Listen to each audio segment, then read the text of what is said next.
Gold, trusted gold buyers. మీరు తాకట్టు పెట్టిన బంగారాన్ని విడిపించి ఈ రోజు ఉన్న మార్కెట్ ధరకు కొనబడను.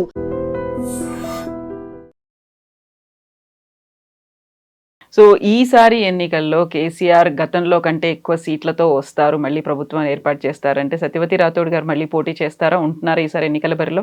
నేను కేసీఆర్ గారు ఒక క్రమశిక్షణ గల కార్యకర్తను, క్రమశిక్షణ గల నాయకురాల్ని.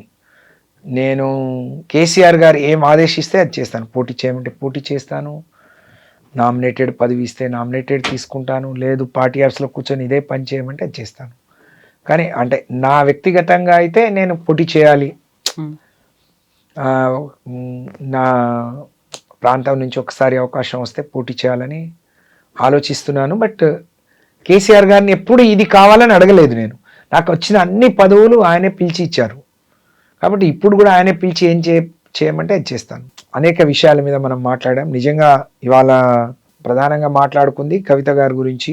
కవిత గారు ఇప్పటికైనా తను మాట్లాడే మాటలకు ఫుల్ స్టాప్ పెట్టాలి. తను నిజంగా ప్రజాసేవ చేయాలనుకుంటే దానికో మార్గం ఉంటుంది. కానీ ఇంకొకళ్ళ మీద తుమ్మెత్తి పోసి ఇన్ని రోజులు తిన్న ఇంటి వాసాలు లెక్క పెట్టుకుంటూ తను ఇది చేస్తే అది తనకు మంచిది కాదు, ఇది ఎవరికి కూడా మంచిది కాదు. ఎందుకంటే కవిత గారి గురించి ఎవ్వరం గట్టిగా మాట్లాడలేకపోతున్నాము అని అంటే తను అర్థం చేసుకుంటే ఎందుకు మాట్లాడలేకపోతున్నాం. ఇప్పటికీ మా నాయకుడి బిడ్డగా మాతో కలిసి పనిచేసిన దానిగా మేము గౌరవిస్తున్నాం. కానీ తను హద్దులు మీరి మాట్లాడేటప్పుడు మొత్తం బీఆర్ఎస్ అంటేనే అవినీతిమయమైనట్టు, అమరవీరుల స్తూపం కట్టిస్తే అందులో అవినీతి చేసిందని మాట్లాడుతుంది. సెక్రటరియట్ అప్పుడు రేవంత్ రెడ్డి గారేమో అందులో లంకె బిందెలు ఉన్నాయి, అందుకనే రాత్రికి రాత్రి కేసీఆర్ గారు ఇది చేస్తున్నారు అన్నారు. రేవంత్ రెడ్డి గారు మాట్లాడే అన్ని ఇవాళ కమాండ్ కంట్రోల్ రూమ్లో కూర్చొని మాట్లాడతాడు, అది కేసీఆర్ గారు కట్టింది. సెక్రటరియట్లో కూర్చుంటాడు, అది కేసీఆర్ కట్టింది. అమరవీరుల అమరజ్యోతి అక్కడ ఇచ్చేసింది, అందులో కూడా అవినీతి జరుగుతుంది. 2 కలెక్టరేట్లు కడితే మునిగిపోవడానికి అవినీతికి ఏమైనా సంబంధం ఉందా? ఎక్కువ వరదలు వస్తే హైదరాబాదే మునిగిపోతుంది. హైదరాబాదే అంటే అక్కడ లోతట్టు ప్రాంతం ఉండొచ్చు.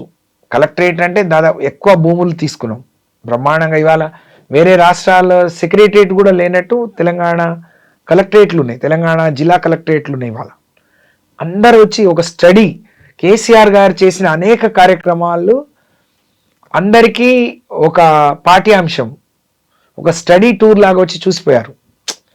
మిషన్ భగీరథ కావచ్చు, లేకపోతే మిషన్ కాకతీయ కావచ్చు, లేకపోతే అద్భుతమైన కాళేశ్వరం ప్రాజెక్టు కావచ్చు. కాళేశ్వరం నుంచి మొదలుపెట్టింది పిసి ఘోష్.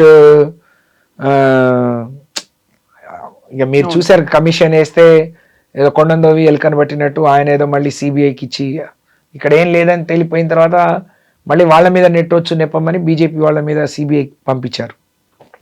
అలాగే కవిత గారు ఒక మాట నిన్న మాట్లాడుతూ ప్రజాస్వామ్యంలో ఒక రాజకీయ పార్టీ ఎట్లా నడుచుకోవాలో బీఆర్ఎస్ నడుచుకోవట్లేదు అని చెప్పింది. తను పెట్టే పార్టీ నడిపించుకోమనండి, మా పార్టీ ఎట్లా నడవాలి, మేము ఎట్లుండాలి, మాకు ఏ మేరకు స్వాతంత్రం అవన్నీ మాకు తెలుసు. కానీ అదేదో ఆమె నడిపించుకొని ఆమెను చూసిన తర్వాత చూద్దాం తను ప్రజాస్వామ్యబద్ధంగా లేకపోతే ఎంత ప్రజాస్వామ్యం ఉంటుందో. కవిత గారు మాటలు వింటే నిజంగా నవ్వు వస్తుంది. తన స్థాయికి మించి, శక్తికి మించి అనవసరంగా ఇతరుల మీద నీలాప నిందలు వేస్తూ నిజంగా తన ప్రసంగం కౌన్సిల్లో ఉందంటే అందరు చూసిండ్రు ఏం గొప్పగా. నేను అనేక విషయాలు ప్రస్తావించిన, వాటికి పరిష్కారం చూపిన, వీటి ఇంకా పెండింగ్ ఉన్నాయి, ఇవన్నీ మీరు చేయండి అని చెప్పి ఒక సభానాయకుడిగా ఆయనకి ఏమైనా బాధ్యతలు ఇస్తారేమో అనుకున్నాం. కానీ ఎంతసేపు ఏడుపు పెడబొబ్బులు, లేకపోతే అది చేసినా ఇది చేసినా, నా దగ్గర పెద్ద పెద్దవాళ్ళు రాలేదు, కాంట్రాక్టర్ రాలేదు, అవన్నీ ఎందుకు అంటే నువ్వు ఆశించావా వీళ్ళందరూ రావాలని? కాబట్టి ఇవన్నీ వదిలేసి తను రాజకీయ పార్టీ పెడితే నేను శక్తిగా వస్తా అంటే కేసీఆరే నీకు బ్రహ్మాండమైన శక్తి ఇచ్చిండు. ఇప్పుడు ఒక రోజు రోజుకు నువ్వు శక్తి కోల్పోవడం తప్ప పొందేదేం ఉండదు. పొందితే మేము తప్పకుండా హర్షిస్తాం. కానీ నువ్వు ఇంకోళ్ళ మీద ఇచ్చేసి ఇతరుల మెడల మీద తుపాకీ పెట్టి కాల్చి నేను బాగుపడతాను, నేను ఇది చేస్తాను అంటే అది ఎప్పటికీ జరగదు. నువ్వు ఇలాంటి మాటలు మాట్లాడి నీకు వ్యక్తిగతంగా ఉన్న గౌరవాన్ని ఇప్పటివరకు నువ్వు పొందిన దీన్ని మళ్ళీ వదులుకోవద్దు అని చెప్పి మాత్రం కవిత గారికి చెప్పదలుచుకున్నాను. ఎస్ అమ్మా, థ్యాంక్ యూ సో మచ్ అమ్మా. థ్యాంక్ యూ అమ్మా, thank you. And for more videos, Please subscribe to iDream. Please subscribe to iDream. Please subscribe iDream. And please subscribe to iDream. For more videos, subscribe to iDream. please like, share and subscribe to the channel. Congratulations, iDream. Subscribe to iDream. Subscribe to iDream. So subscribe to iDream Media. iDream ki iDream team andarki huge congratulations. Please subscribe iDream Media. Please subscribe to iDream. Subscribe iDream. Please subscribe to iDream. iDream అంటే నా కళల channel subscribe చేసుకున్న నోరు తిరుగుతలేదు, మీరైతే గంట గుర్తు కొట్టండి. For more such videos, please subscribe to iDream. Subscribe to iDream. Please subscribe to iDream. Please subscribe iDream Media. Please do subscribe to iDream. Please subscribe to iDream Media. For best entertainment and information, please subscribe iDream. And don't forget to subscribe to iDream.